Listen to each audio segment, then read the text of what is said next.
Chapter 2 partnership basic concepts. ഈ ചാപ്റ്ററിലെ interest on drawings calculate ചെയ്യുന്നതാണ് ഈ ഭാഗത്ത് ഉൾപ്പെടുത്തിയിരിക്കുന്നത്.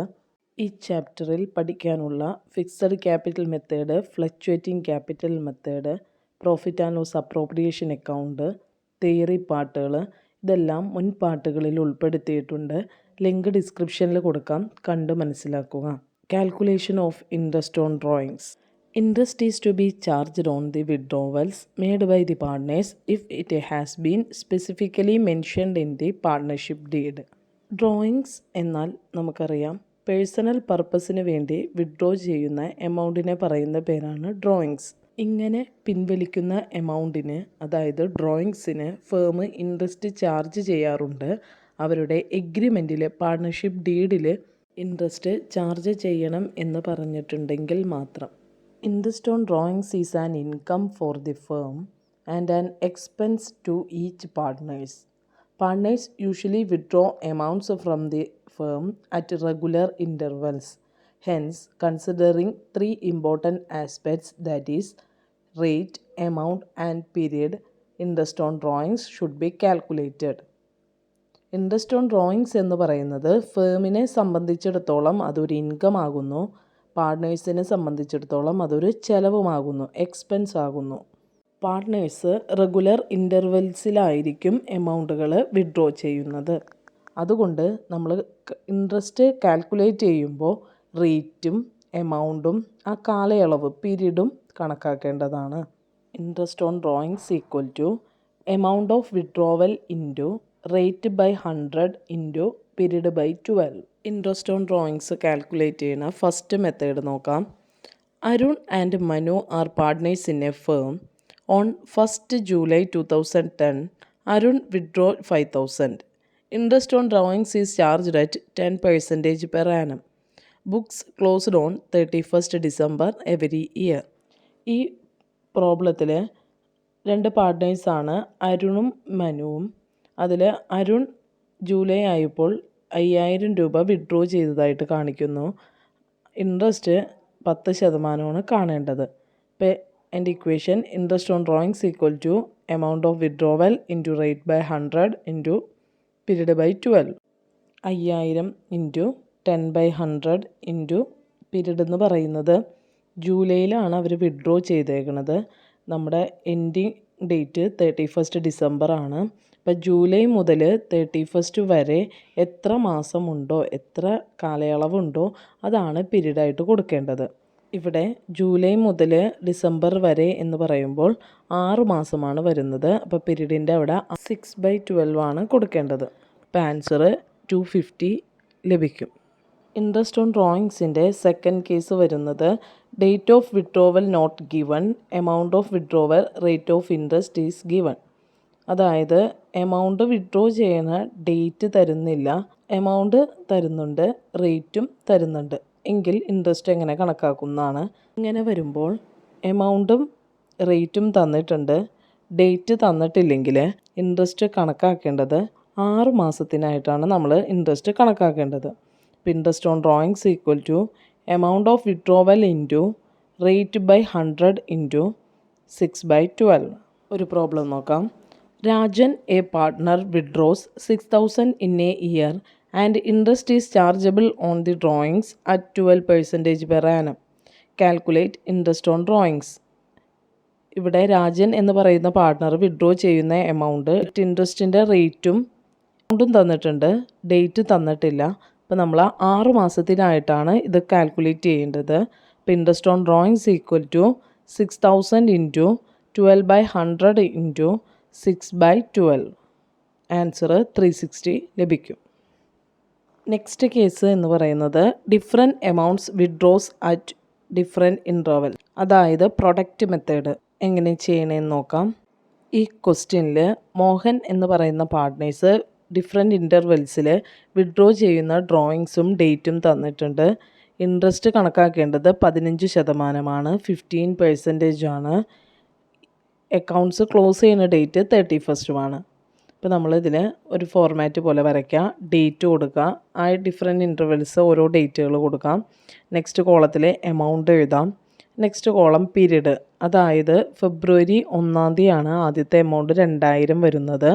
അപ്പോൾ ഫെബ്രുവരി 1 മുതൽ ക്ലോസിംഗ് ഡേറ്റ് 31 ഡിസംബർ വരെ എത്ര മാസമുണ്ടോ അതാണ് അവിടെ പീരീഡായിട്ട് കൊടുക്കേണ്ടത്. ഇപ്പോൾ പീരീഡായിട്ട് വരുന്നത് 11 മാസമാണ്, ഫെബ്രുവരി 1 മുതൽ ഡിസംബർ 31 വരെ. അതിനുശേഷം പ്രൊഡക്റ്റ് എന്ന് പറയുന്ന കോളത്തിൽ എമൗണ്ടും ഈ പീരീഡും കൂടി മൾട്ടിപ്ലൈ ചെയ്യുമ്പോൾ കിട്ടുന്നതാണ് പ്രൊഡക്റ്റ്. എമൗണ്ടും പീരീഡും കൂടി മൾട്ടിപ്ലൈ ചെയ്യുമ്പോൾ വരുന്നതാണ് പ്രൊഡക്റ്റ്. അതുപോലെ തന്നെ മെയ് 1 നെക്സ്റ്റ് ഡേറ്റ് കൊടുക്കാം. എമൗണ്ട് 5000, പീരീഡ് വരുന്നത് മെയ് 1 മുതൽ ഡിസംബർ 31 വരെ 8 മാസമാണ് വരുന്നത്. അപ്പോൾ അതും മൾട്ടിപ്ലൈ ചെയ്യുമ്പോൾ വരുന്നത് 40,000 ആണ്. അങ്ങനെ എല്ലാ ഡേറ്റും എഴുതി പ്രൊഡക്റ്റ് കണ്ടെത്തിയതിന് ശേഷം പ്രൊഡക്റ്റിൻ്റെ ടോട്ടൽ കണ്ടുപിടിക്കണം. പ്രൊഡക്റ്റ് 22,000, 40,000, 12,000, 12,000 അത് എല്ലാം കൂടി ടോട്ടൽ ചെയ്യുമ്പോൾ 86,000 ലഭിക്കും. അതിനുശേഷം പ്രൊഡക്റ്റ് മെത്തേഡ് പ്രകാരം ഇൻട്രസ്റ്റ് ഓൺ ഡ്രോയിങ്സ് കണക്കാക്കേണ്ടത് sum of product into 1/12 into rate of interest by 100 ആണ്. ഈ ഇക്വേഷൻ പഠിക്കേണ്ടതാണ്. അപ്പോൾ ഇതിൽ സം ഓഫ് പ്രൊഡക്റ്റ് എന്ന് പറയുന്നത് 86,000 ആണ്. Into 1/12 into rate of interest എന്ന് പറയുന്നത് 15/100 ആണ്. ഇത് മൂന്നും കൂടി മൾട്ടിപ്ലൈ ചെയ്യുമ്പോൾ 1075 ആൻസറായിട്ട് ലഭിക്കും. കേസ് 4 എന്ന് പറയുന്നത് when fixed amount is withdrawn every month. അങ്ങനെയെങ്കിൽ interest on drawings equal to total drawings into rate of interest into total period. ഇവിടെ നമ്മൾ ഓരോ മാസത്തിൻ്റെയും വിഡ്രോ ചെയ്യണ സമയം നോക്കിയിട്ടാണ് നമ്മളിവിടെ ടോട്ടൽ പീരീഡ് കണക്കാക്കുന്നത്. അതായത് if money is withdrawn on the first day of every month, എല്ലാ മാസത്തിൻ്റെയും ഫസ്റ്റ് ഡേയിലാണെങ്കിൽ നമ്മൾ ടോട്ടൽ പീരീഡ് 6.5 മന്ത്സ് ആയിട്ടാണ് കണക്കാക്കേണ്ടത്. Second case, if money is withdrawn in the middle of every month, മിഡിലാണ് എല്ലാ മാസത്തിൻ്റെയിലും മണി വിഡ്രോ ചെയ്യണത് എങ്കിൽ ടോട്ടൽ പീരീഡ് 6 മന്ത്സ് ആയിട്ട് കണക്കാക്കേണ്ടതാണ്. Last one, if money is withdrawn on the last day of every month, എല്ലാ മാസത്തിൻ്റെയും ലാസ്റ്റ് ഡേയിലാണ് പൈസ വിഡ്രോ ചെയ്യണതെങ്കിൽ ടോട്ടൽ പീരീഡ് 5.5 ആയിട്ട് കണക്കാക്കേണ്ടതാണ്. ഇതെല്ലാം വരുന്ന ഒരു പ്രോബ്ലം ചെയ്യാം. ക്വസ്റ്റ്യൻ നോക്കാം. Ashish withdraw ₹10,000 per month from the firm for his personal use during the year ending March 31st, 2017. Calculate interest on drawings at the rate of 8% if 3 conditions തന്നേക്കുന്നു. The amount is withdrawn on the first day of every month. The amount is withdrawn in the middle of every month. The amount is withdrawn on the last day of every month.